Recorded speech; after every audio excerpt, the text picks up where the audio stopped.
వీటి వల్ల ప్రభుత్వానికి మంచి పేరు వస్తూ ఉంది, కాంగ్రెస్ పార్టీ ప్రజల్లోకి వెళుతూ ఉంది అనే ఒక అక్కస్తోని బీజేపీ బీఆర్ఎస్ ఒకటి ఇలాంటి ఫేక్ వీడియోలు అలాంటి కథలు పెడతా ఉన్నారు. ఇవాళ కేటీఆర్ గారు మాట్లాడతాడు, రేవంత్ రెడ్డి గారికి సిగ్గు లేదు కాబట్టి ముఖ్యమంత్రి పదవికి రాజీనామా చేయట్లేదు. అసలు ఎందుకు రాజీనామా చేయాలా? ఏం ఉప్పెనొచ్చిందని, ఏం కొంపలు మున్నాయని, కోర్టు ఏం చెప్తే మీరు బయట ఏం వక్రీకరిస్తున్నారు?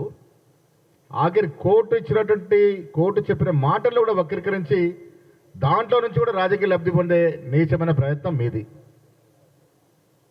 కాంగ్రెస్ పార్టీకి కోర్టులంటే పరిపూర్ణమైన నమ్మకము, బాధ్యత ఉంది.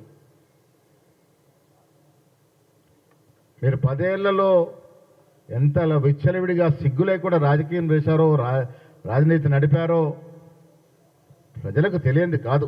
ఎన్ని మార్లు మీ కోర్టు మొట్టికాయలేసింది. సీఎంకి హైకోర్టు నోటీసులు కేసీఆర్ గారికి. ఇవాళ మీరు మాట్లాడుతూ ఉన్నారు. ఇదేం ధరణి విషయంలో కోర్టు మొట్టికాయలేసిన సందర్భం.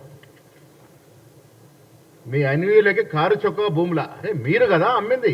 వేల ఎకరాలు ప్రభుత్వ భూమిని అప్పనంగా, అడ్డగోలుగా, అగ్గో సగ్వగా మీ అన్వీయులకు అమ్ముకోలేదా? హైదరాబాద్ చుట్టూ పరిసర ప్రాంతాల్లో 10,000 ఎకరాల భూములు అమ్మినటువంటి చరిత్ర మీది. ఇవాళ నీతులు మాట్లాడుతున్నారు మీరు. ప్రజలు అర్థం చేసుకోరా ఏంటి? అన్నారం భూ కుంభకోణం మీద హైకోర్టు సీరియస్. ప్రిన్సిపల్ సెక్రటరీ, కమిషనర్కి తాకీదులు. ఎన్ని రకాలుగా మిమ్మల్ని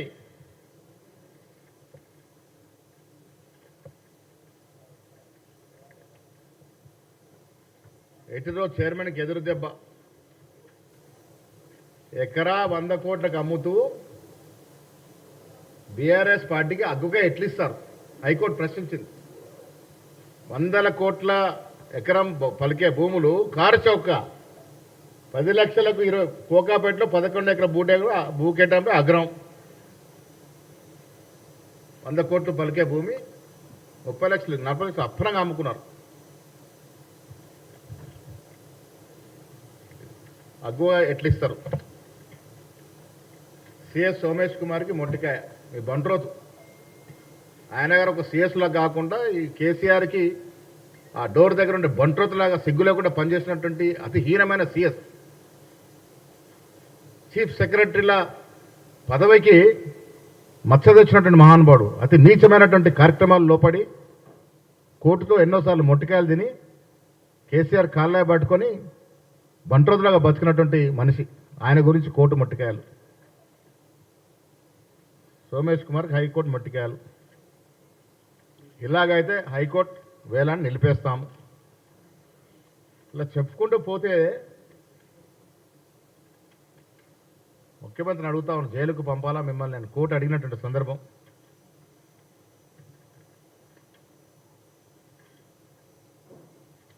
ప్రభుత్వ భూములు కబ్జా అవుతుంటే నిద్రపోతున్నారా?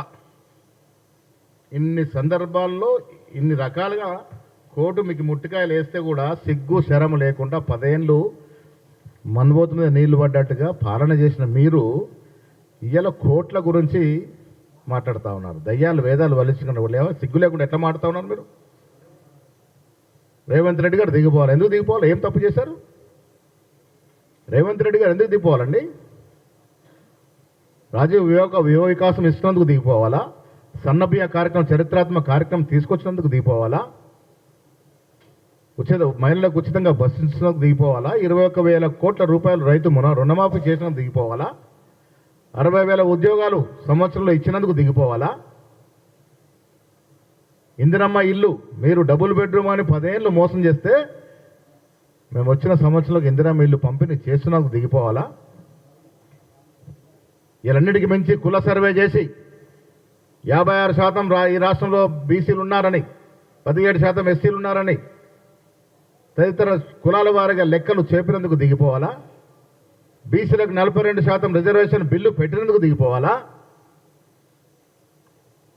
ఇన్ని ఘనమైన కార్యక్రమాలు చేసి ప్రజలను మన్నన పొందుతుంటే, కాంగ్రెస్ పార్టీకి ఆదరణ దొరుకుతూ ఉంటే ఓర్చుకోలేక ఎక్కడో ఒక అంశం దొరకబట్టుకొని దాని గురించి సాగదీసి మాడుతూ ఉన్నారు. అసలు కోర్టు చెప్పింది ఏంది, కోర్టులో ఇచ్చిన డైరెక్షన్ ఏంది, మీరు మాట్లాడుతుంది ఏంది?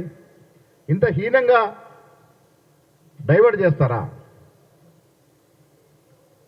కోర్టు చాలా స్పష్టంగా చెప్పింది, ఈ భూమి ఎవరిదనే విషయంలో కానీ ఈ భూమి తర్వాత ఏ రకంగా వాడతారనే విషయంలో మాకు అనవసరం సబ్జెక్ట్ అనే మాట చెప్పడం జరిగింది. పర్యావరణం గురించి కొంత వాళ్ళు డైరెక్షన్ ఇచ్చినట్టు దాన్ని తూటా తప్పకుండా ప్రభుత్వం అన్ని రకాలుగా ఆలోచించి పాటిస్తుంది. దాంట్లో ఏం అనుమానం లేదు. కోర్టులు అంటే శాసనాలు అంటే నమ్మకం ఉన్నటువంటి పార్టీ మాది. మీరు 10 ఏళ్ళు ఎన్నిసార్లు కోర్టు మందలిచ్చినా, ఎన్నిసార్లు ప్రజా కోర్టులో ప్రజలు తీర్పులు ఇచ్చినా అహంకారం